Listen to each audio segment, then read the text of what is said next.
Hello. Welcome. I invite you to watch this video tutorial during which you will learn how to connect wing EC air curtains. Let's get to the electrical terminal block.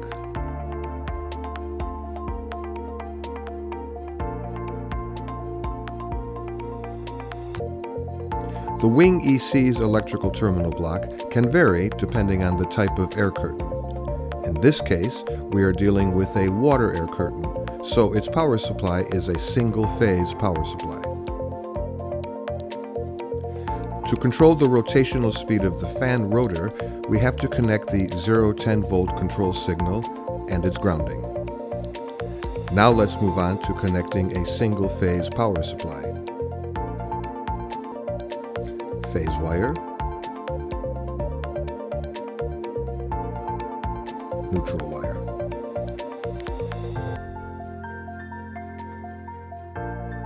Phase wire, neutral wire, and the last grounding wire.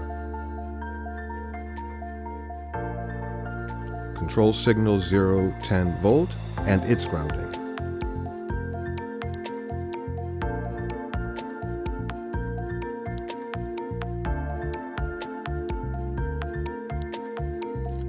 After connecting the single-phase power supply and the control signal, we are able to hide the electrical terminal block in the air curtain.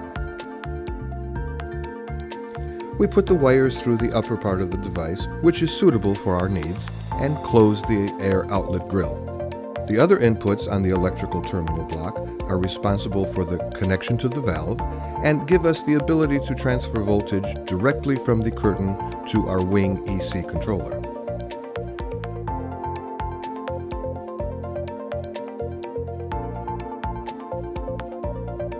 Let's now connect the wing EC controller. We have three electrical terminal blocks, J1, J2, and J3. I will start from the back. The J3 terminal block is responsible for connecting the wing EC controller to the external BMS control system. In the J2 terminal block, the two upper inputs are responsible for connecting the 0-10 volt control signal and its grounding. The two lower inputs are responsible for the door sensor connection. The J1 terminal block is responsible for connecting the power supply and the neutral wire and gives us the ability to connect the valves with the actuator. Now connect the power supply wires. Phase wire, neutral wire. The recommended diameter for these is 1.5 millimeters squared. Now let's connect the 0-10 volt control signal, and its grounding. At this point, we have connected the wing EC controller. Power supply and control signal to control the rotational speed of the fan.